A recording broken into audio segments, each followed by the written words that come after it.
네, 22대 총선이 111일 앞으로 다가왔습니다. 뉴스아이킥에서는 여야 영입 인사를 비롯한 출마자들 한 분씩 인터뷰하고 있는데 화요일에는 민주당 3호 영입 인재 류사명 전 총경 만나봤고요. 오늘은 국민의힘 2차 영입 인재 중 한 분입니다.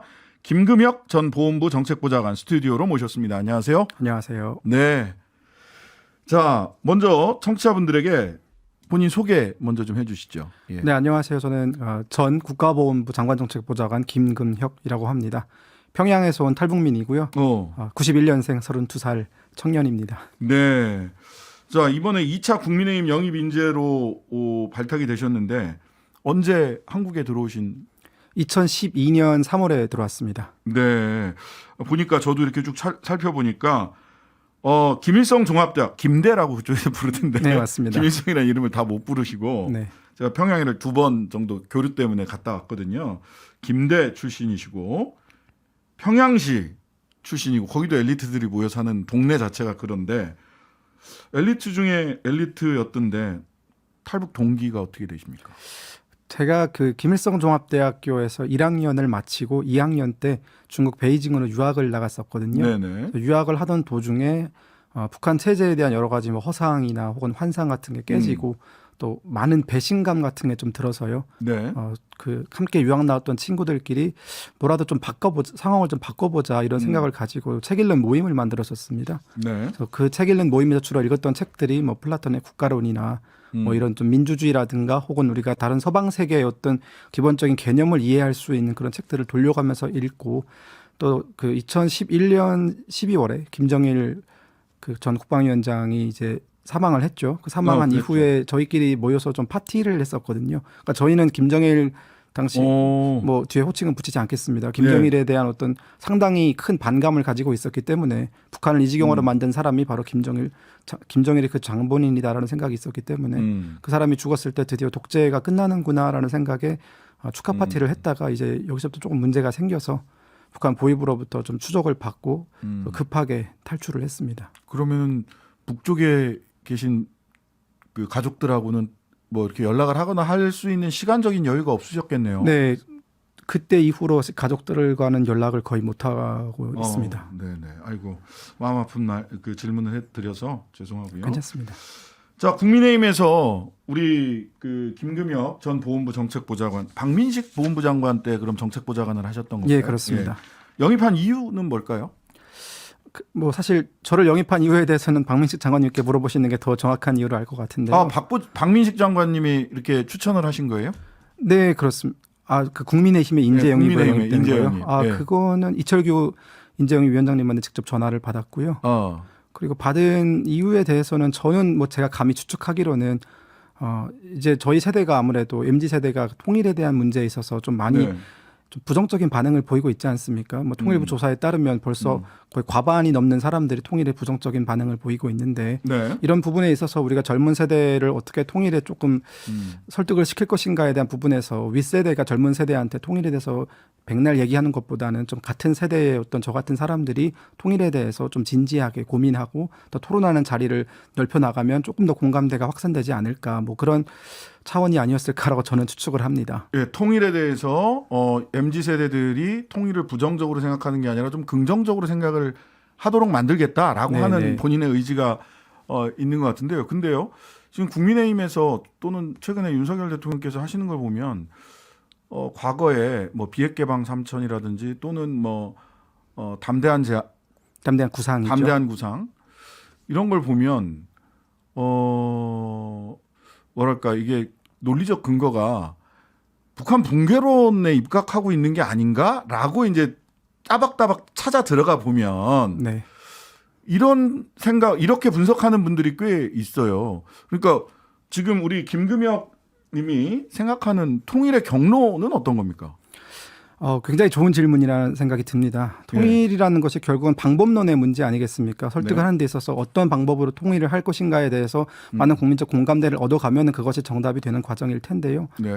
저는 지금까지 우리 대한민국에서 존재했던 많은 통일 담론들이 사실상 뭐 시의적절하기도 했고 또 여러 가지 측면에서 효과를 거두기도 했지만 가장 근본적인 것을 건드리지 못했다라는 생각이 들었습니다. 결국 우리가 누구와 통일을 어떻게 할 것이냐에 대한 문제에서 통일을 하려면 적어도 저희와 자유민주주의를 추구하고 있는 대한민국과 대화가 가능하고 그리고 어떤 우리가 대화를 이어나갔을 때 그 대화에 대해서 배신하지 않는다는 혹은 우리의 뒤통수를 치지 않을 거라는 어느 정도의 신뢰관계는 있어야 사실 통일 문제를 조금 더 지속적으로 논의를 할 수 있는 부분인데 과연 북한의 그 독재 체제를 유지하고 있는 그 북한이 그럴 수 있는 상대인가에 대해서는 저는 조금 회의적으로 생각을 하거든요. 그렇다면 네. 그런 상대로 바꿔야 된다 그러면은 사실은 또 흔히 이야기했던 체제 교체론인데.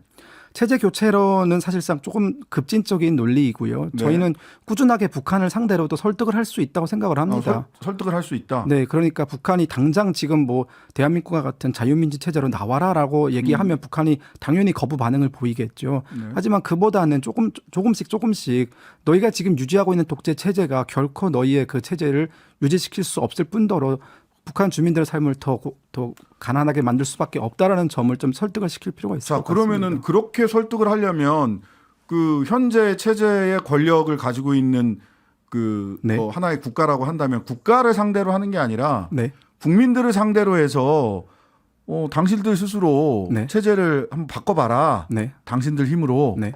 이런 대화를 해야 된다라는 건가요? 사실 그거는 뭐 버텀업 방식인 거잖아요. 그것도 저는 급진적이라고 생각이 듭니다. 그럼 어떻게 해야 됩니까? 예. 버텀업 방식과 탑다운 방식을 동시에 진행할 필요가 있다는 생각이 들고요. 예. 북한에도 지금 엘리트 계층이 있고 북한 체제를 유지하는 그 핵심 계층이 있을 것 아닙니까? 네. 근데 이들 모두를 우리가 다 적으로 볼 것이냐 아니면 김정은 체제와 이들을 조금 분리해서 볼 것이냐는 조금 더 고민을 해봐야 되는 문제라는 생각이 들고요. 네. 특히나 지금 현재 많은 대북 전문가들이 북한을 바라보는 시각은 예. 제 개인적인 뭐 판단입니다만 김정일 시대에 머물러 있다라는 생각이 듭니다. 그러니까 김정은 시대에 들어서서 북한의 체제 변화 그 자체 내에서도 많은 변화가 있었고 네. 또 인구 구성이나 혹은 여러 가지 세대별 차이에서도 그들이 받아들이는 여러 가지 스탠스가 상당 부분 많이 변화하고 있는데 우리가 과연 그 변화를 추적하고 있는지에 대해서는 저는 조금 회의감이 들고요.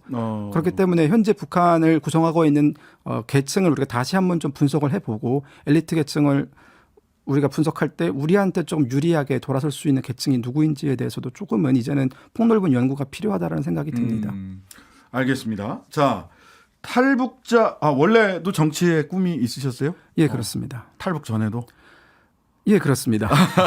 그러셨군요. 자, 그러면 요거 여쭤볼게요. 자, 지금 현재 국민의힘에는 태영호, 지성호 두 분의 국회의원, 탈북자 출신 국회의원이 있습니다. 예. 이분들과 본인은 어떻게 달라요? 뭐 워낙 저보다 훌륭하신 두 선배님이기 때문에 제가 감히 평가하는 거는 조금 신뢰 같다는 생각을 하면서도 근데 평가를 하셔야 돼. 그래야 다음 세대 정치인이 되실 수 있어요. 네, 예. 여기다 고운을 조금 붙인다면은 네네. 그분들은 이제 어떻게 보면은 어떤 한국 정치에 대해서 우리 정치의 메커니즘에 대해서 충분히 깊은 이해와 공부를 하고 정치에 진입을 했다라기보다는 네. 그때 당시 시대상에 맞는 그 시대가 불러서 들어온 인재라는 생각이 들거든요. 네. 그렇기 때문에 뭐 여러 가지 시행착오가 조금 있었죠. 초반에 뭐 태영호 의원님 같은 경우에도 뭐 제주도 관련된 발언이라든가 여러 가지 4.3 등지에서 사건 관련된 네, 좀 국민적 눈높이와 다소 조금 어긋나는 그런 발언들이 있었기 때문에 개인적으로 좀 곤경을 치른 걸로 알고 있습니다. 네. 하지만 저 같은 경우에는 뭐 자랑은 아닙니다만 어쨌든 한국 정치에 관심을 가진 지가 이제는 10년이 넘었고요. 네. 저 나름대로 할 수 있는 영역에서 커리어를 쌓아왔다고 저는 생각을 합니다. 네. 그렇기 때문에 특히나 그리고 저는 20대를 한국에서 보냈기 때문에 한국의 스탠다드가 어떤 상황인지 저는 조금 안다라는 생각이 듭니다. 네. 현재 MZ세대가 어떻게 생각을 하고 네. 우리의 근현대사가 어떻게 흘러왔는지에 대해서는 조금 더 많은 공부를 하고 있다라고 생각이 듭니다. 네. 그 태영호 의원이나 지성호 의원에 대해서 한쪽에서는 어떤 말씀을 하시냐, 어떤 평가를 하냐 하면 권위에 너무 약하고 순종적인 거 아니냐. 그게 북에서의 삶의 태도가 남쪽에 넘어와서도 소위 당내 권위, 저쪽에서는 최고 존엄이고 이쪽에서는 뭐 대통령 내지는 당대표 등 권위에 지나치게 순종적이고 권위에 그 권력자로 옹호하고 이런데 너무 본인의 역할을 그렇게 가진 거 아니냐라는 비판도 있어요. 이거는 뭐 살아온 역사의 차이일까요? 어떨까요? 저는 그거는 조금 지나친 거다. 네, 예. 지나친 평가라는 생각이 들고요. 워낙 권위에 반대해서 들고 일어나신 분들이 여기까지 오셨기 때문에 권위에 순종한다. 뭐 북한에서도 권위에 순종했기 때문에 여기서도 순종한다라는 표현은 오히려 조금 모욕적인 언사로 들릴 수 있다라는 생각이 듭니다. 네. 네, 하지만 뭐 그 두 분의 어떤 정치적인 스탠스나 당내 상황에서 역학관계에서 본인들이 선택했던 여러 가지 뭐 행보는 결국 본인 두 분 다 정치인이시기 때문에 정치인은 본인의 행동의 결과를 뭐 돌려받지 않겠습니까? 저는 그건 또 그거대로 평가를 하면 된다라고 생각이 듭니다. 그 부분에 대해서는 북쪽 그 탈북자 출신이 아니라 본인의 정치적 선택이라고 평가를 해주는 게 좋겠다. 좀 굳이 거기까지 연원을 찾아갈 필요는 없다. 이제 이런 취지의 말씀이시죠. 많은 탈북민들이 같이 모욕감을 느끼는 거죠. 네네. 무슨 말씀인지. 근데 하여튼간에 그렇게 일부에서 언론에서 그런 평가들이 있었다는 거는 본인도 뭐 우리 김경혁 씨도 잘 아시리라 믿고요. 평가는 자유롭게 할 수 있다고 생각합니다. 네, 알겠습니다. 자, 이제 정치에 본격적으로 시작을 하셨으니까 최근 국민의힘 상황에 대해서도 말씀을 좀 여쭙겠습니다. 김기현 대표 사퇴하고 비대위 전환되고 오늘 공식적으로 한동훈 장관이 비대위원장직 수락했어요. 한동훈 장관이 9회 말 투아웃 투 스트라이크라고 얘기를 했는데 지금 국민의힘 어려운 상황 맞습니까? 객관적으로 봐도 어려운 상황인 것 같습니다. 네. 거기에서 이 어려운 상황 당에서는 구원투수라고 생각을 했는데 본인은 4번 타자로 생각을 하시는 것 같아요. 9회 말 투아웃 투 스트라이크이기 때문에 어떤 공이든 쳐내겠다. 한동훈 장관이 비대위원장으로서 어떤 역할을 해야 된다고 생각하세요?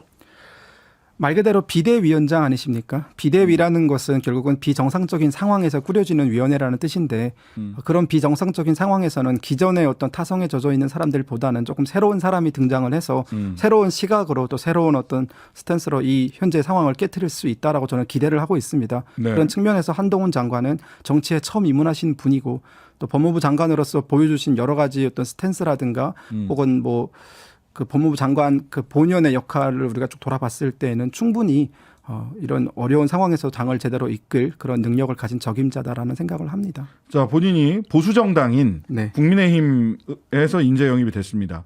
자, 윤석열 정부 그리고 국민의힘의 남북 관계나 대북 정책 어떤 부분이 변화가 필요하다고 보세요? 변화가 필요한 부분은 저는 아직까지는 없다고 생각합니다. 이대로 가도 괜찮습니까? 저는 물론 강대강 국면에 있어서 여러 많은 국민들께서 피곤함을 느끼시고 또 불안감을 느끼시는 부분에 있어서는 저희가 충분히 숙지를 하고 또 해결점을 찾아야 되지만 제가 기본적으로 생각을 하는 것은 남북 관계에 있어서의 그 지난 30년 동안 이어져 온 그 관성을 한 번쯤은 깨트릴 필요가 있다라는 생각이 듭니다. 그러니까 관성이라는 거는 물론 뭐 김대중 대통령님이나 노무현 대통령 두 분 다 훌륭하신 분들이고 그분들의 어떤 대북 정책 역시 그 나름대로의 성과가 있었지만 우리가 그 30년 동안의 북한의 대응을 봤을 때 남북 관계가 해빙기일 때는 북한도 좀 잘해주는 척하다가 본인들의 요구 조건이 좀 틀어지거나 혹은 본인들의 원하는 상황이 맞지 않을 때에는 또 한국을 향해서 도발을 하고 이런 행위가 정말 반복되어 오지 않았습니까? 근데 그런 반복되는 북한의 어떤 변덕에 대해서 우리가 지금까지 제대로 잘 대처를 하지 못했다. 북한의 변덕이 심해질 때 우리가 그것에 대해서 계속 수그러들었기 때문에 북한이 오히려 여기서 재미를 느끼고 소위 말하는 벼랑 끝 전술을 계속 구사하고 있는 것 아닌가 이런 생각이 듭니다. 자, 지역구 출마도 고려하고 계십니까? 저는 뭐 출마와 관련해서는 당의 백지 위임을 한 상태고요. 당이 하라는 대로 하겠습니다. 본인의 포부는 그래도 밝혀주셔야죠. 저는 뭐 이번이 아니더라도 뭐 어쨌든 정치에 입문한 이상 저는 훌륭한 정치인이 되는 것을 꿈꿉니다. 알겠습니다. 네, 지금까지 김금혁 전 보훈부 정책보좌관 국민의힘 인재영입 두 번째 집단 인재영입 대상자였습니다. 오늘 말씀 감사합니다. 감사합니다. 하루 종일 기다려지는 진짜 시사. 평일 저녁 6시 5분 신장식의 뉴스 하이킥.